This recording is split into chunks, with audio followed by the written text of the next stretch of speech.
What's up everyone, Andrew Baena here, and on today's video we are going to be taking a look at the Strandberg Bogdan NX8 8-string guitar in an earth green finish. Now, as you can guess by the title of this video, I was not the biggest fan of this guitar, and I am going to be explaining why in this video. I know that some people are not going to like what I have to say, and that's okay. It's just my opinion. Clearly these guitars are awesome and lots of people love them, but it just personally wasn't for me, and I'll explain why near the end of this video. With that being said, however, if you're new to my channel, the way that I do demo videos is first and foremost, I'm going to show you how the guitar sounds in a full demo mix. Then I come back, talk about the specs and features of this instrument, show you some soloed tone clips of a few different variations of tones on the guitar, and then last but not least, give my thoughts and opinions on the guitar at the very end. Real quick before we move on, I also want to mention that this video is sponsored by Sweetwater. Sweetwater was kind enough to send this guitar over to me. I've worked with them for about a year now. They've always treated me really well, and it's always a pleasure to have them involved on my channel. If you are somehow unfamiliar with Sweetwater, they are basically one of the largest online music retailers. They ship incredibly fast and have almost any music gear that you can possibly think of, like this Strandberg Bogdan NX8, of course. So if you're interested in looking for one of these guitars or your next dream guitar or pretty much anything else, please go check out the link. It's going to be linked in the description and the pinned comment below. And again, a massive thank you to Sweetwater for sponsoring this video. So with that being said, here's how the Strandberg Bogdan NX8 sounds in a full demo mix. For this demo, I am tuned to F sharp standard, so standard 8-string guitar tuning, and I'm going to be playing a portion of a song called Stranger Things by Periphery. Here's how it sounds.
Okay, so now that you've heard how this guitar sounds in a full demo mix, we're going to talk about all the specs and features of this instrument. So the first thing that you're going to notice when you look at this guitar is obviously this beautiful earth green finish on the top, and this is over quilted maple in this instance. The quilted maple portion is just a veneer, which is over top of a thicker piece of maple, and if you flip the guitar over, the back and bulk of the guitar is actually made out of swamp ash and is chambered to be super lightweight. This guitar is only about 5 to 6 pounds. It is definitely the lightest guitar in my entire collection. This guitar is also a bolt-on neck, as you can see on the back there, with a pretty unique carve because it has to meet up with this crazy neck profile, which we'll talk about in a little bit. Moving on to the hardware, on the bridge we have Strandberg's own brand of bridge, which is the kind of classic style of headless bridge you would expect from pretty much any headless brand. It works well and it does exactly what you expect it to do. It's also finished in this nice black anodized finish, so it's not painted, so this black finish should probably never wear off. In addition to that, this guitar also has lumen lay dots on the front and the side of the neck. Moving on to the neck, it is a maple neck which is reinforced with carbon fiber rods, and of course this is Strandberg's own Endure neck profile.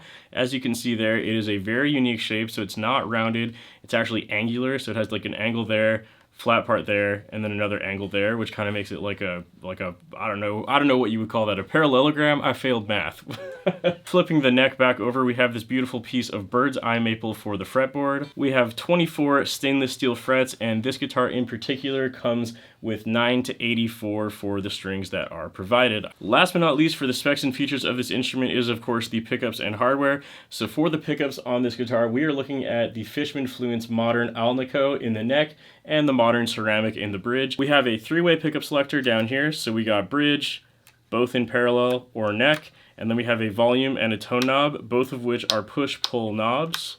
So on the master volume knob, if you push and pull it, it enables a split coil sound, whereas for the tone knob, if you push and pull it, it gives you the alternate voices for the Fishman Fluence pickups. Okay, so that pretty much does it for the specs and features of this guitar. Look how lightweight it is. It's so crazy to hold a guitar in that position. That's not how people hold guitars. Next up, I'm going to show you a few soloed tone clips from the guitar. Of course, I know that not everyone likes to hear it only in a full demo mix, so this is how the guitar sounds by itself. I'm going to do a heavy rhythm tone, a clean tone where I'm going to alternate between all different pickup positions and voices and stuff like that, and then a very short lead example because I'm not too much of a lead player. So this guitar sounds like this.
Okay, and last but not least for this video is of course my thoughts and opinions on this instrument. Now, like I said in the beginning of this video, and as you obviously gathered from the title of this video, this guitar isn't really my favorite 8-string that I've ever played, and I was actually a little bit, I don't want to say disappointed because it is still built really well and I really like the features in theory, but it didn't feel right to play for me. I don't know why, but I'll try and explain. So I'm already anticipating being absolutely flamed in the comments for saying this, and I know that a lot of people really like Strandberg guitars, and let me just say first and foremost, I do think this guitar is constructed really well. It absolutely feels super high quality. There's nothing functionally wrong with it. There's no defects, nothing like that. Everything feels and looks absolutely amazing as advertised. Fret edges are great, finish looks awesome, everything works the way you would think. So the reason I don't like it though is a couple of things, and I'm going to start off with the pickups. So first and foremost, I've tried the Fishman Fluence modern pickups in quite a few different guitars at this point, and I've always in general liked how they sounded, but for some reason I really didn't like the heavy rhythm tone that I was getting out of this guitar.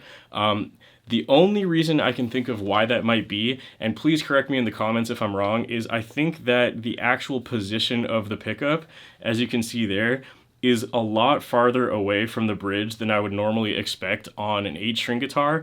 So normally I think with a fan fret guitar, sometimes the pickup would be more angled, so this side of the pickup would be a little bit further down and therefore closer to where the string meets the bridge. So I think that's more of the sound I'm used to hearing when playing an 8-string for those like super low chuggy notes, which is pretty much all I do, let's be honest. So with this guitar, I pretty much felt like no matter what I did, it almost always sounded like it was doing like a split coil or middle pickup position sound, even though I was fully on the bridge pickup.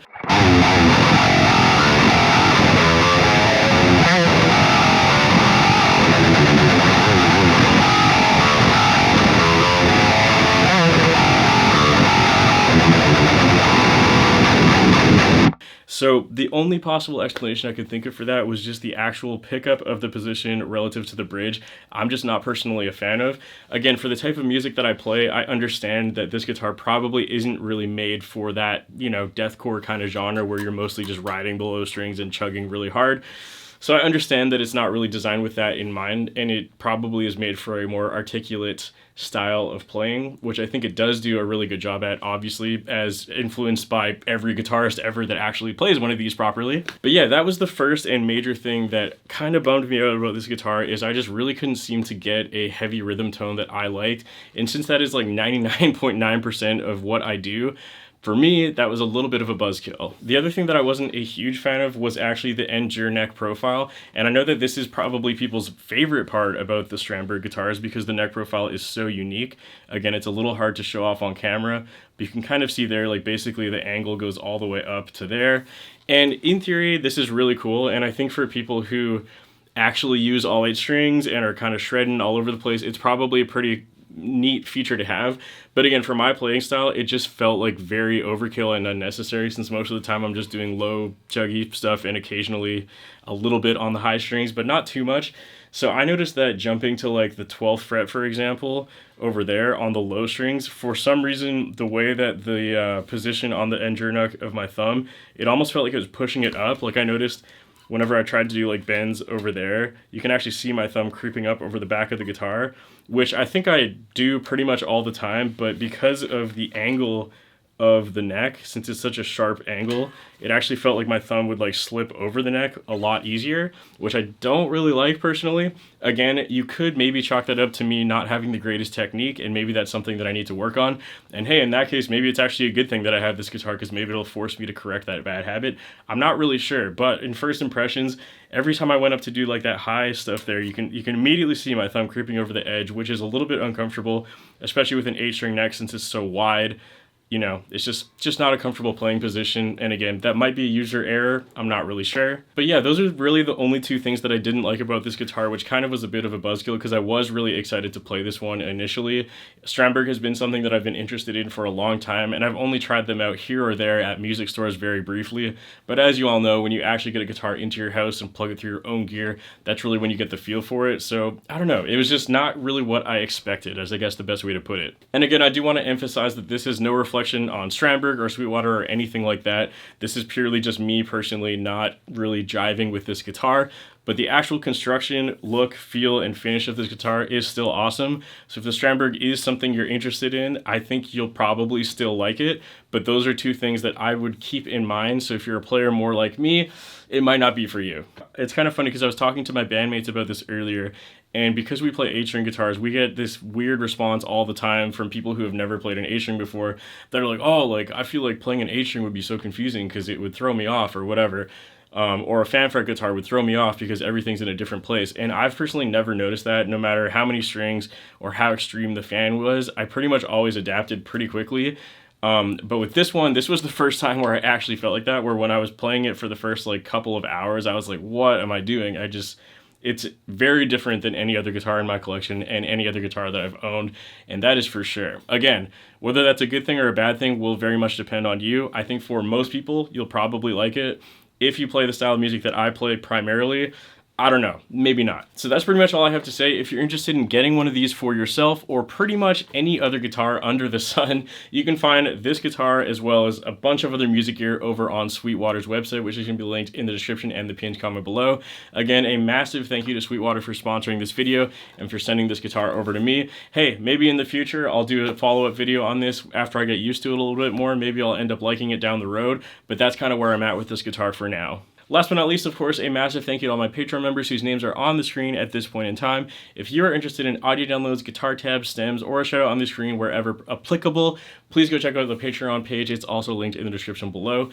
Thank you for watching. I hope you liked this video, and I'm sorry to all the Strandberg owners who I offended. Goodbye.